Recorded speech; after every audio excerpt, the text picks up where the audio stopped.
Chapter 2. The Little Star Cat. It was still night in the dream forest. The stars twinkled softly in the sky, and the moon smiled gently from above. The forest was quiet, so very quiet. Only the murmur of the brook and the whisper of the leaves could be heard. Luma, the fluffy cloud rabbit, had placed the little shimmering pouch beside him. It rested there on the moss, glowing so gently that it looked as if it held a piece of the moon. Suddenly, Luma heard something, a very faint sound, almost like a giggle. He perked up his long ears. Was someone there? Among the mushrooms, something rustled. Then came a soft meow. So faint, so small.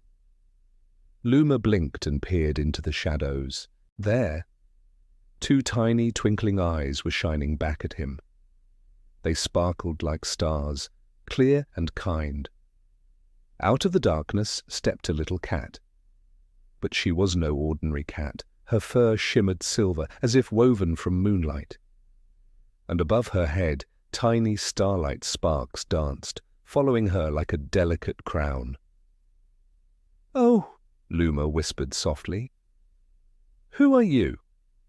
Meeting in the dream forest. The little cat sat down, curled her tail neatly around her paws, and looked at him with her glittering eyes. "I am Tico," she said, in a voice like tiny bells in the wind. "The star cat." Luma gasped. "A star cat? You are beautiful." He saw the stars in Tico's fur glowing and fading again, like little breaths of light. Tico purred gently. "Thank you, little cloud rabbit." "And who are you?" "My name is Luma," he answered shyly. I found this pouch." He pointed at the stardust pouch, still glowing softly. The star cat leaned closer, sniffed, and her eyes grew wide. "Oh, that is the stardust pouch. Such a treasure cannot be found by chance." "A pouch of magic. Stardust pouch?" Luma asked curiously. "Yes," Tico whispered. "Inside lies the dust that makes dreams bright and gentle. Without it, dreams would turn dark and children would not sleep peacefully." Luma swallowed. He looked at the pouch. So small, so simple, yet so very important. "And what should we do with it?" he asked softly. Tico sat down right next to him. Her fur felt warm like a little oven in the cool night. "We must keep it safe," she said gently. "And we must find the way to return it to the stars." Luma nodded, a little afraid, but also brave at heart. He felt small, but Tico's purring calmed him. The two decided to walk together through the dream forest. Luma held the pouch carefully in his soft paws, and Tico padded beside him. The forest was peaceful, very peaceful.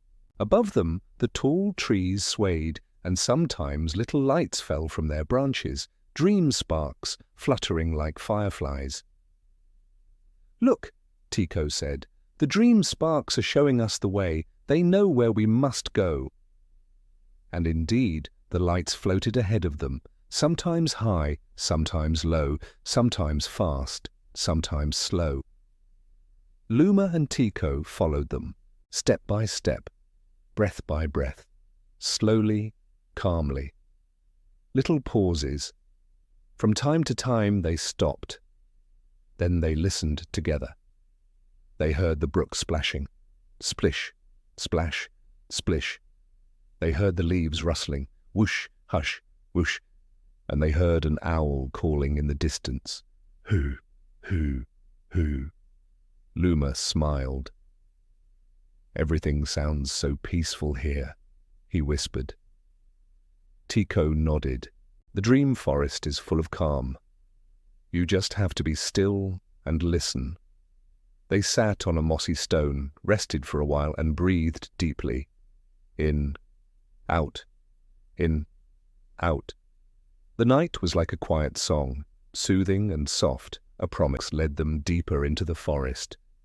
The stardust pouch glowed softly, and Tico walked close beside Luma. You know, Luma, Tico said gently, you may be small, but you have a big heart, and that is exactly what the Stardust pouch needs. Someone with a pure heart. Luma felt warm inside. He smiled shyly, yet he also felt a quiet strength. Then I promise, he said softly, I will keep the pouch safe. No matter what happens. Tico purred and nudged him with her little nose. And I will help you. Together, we can do it. They reached a small clearing. The dream sparks settled on the grass like tiny stars, making the meadow glow.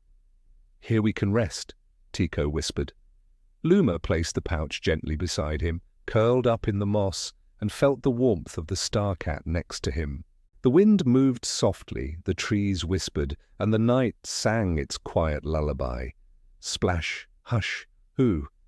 Again and again, softly, gently. Luma slowly closed his eyes.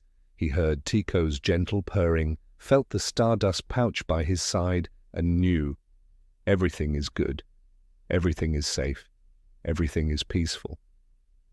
And so they drifted into sleep, in the middle of the still, glowing night of the dream forest. End of chapter 2.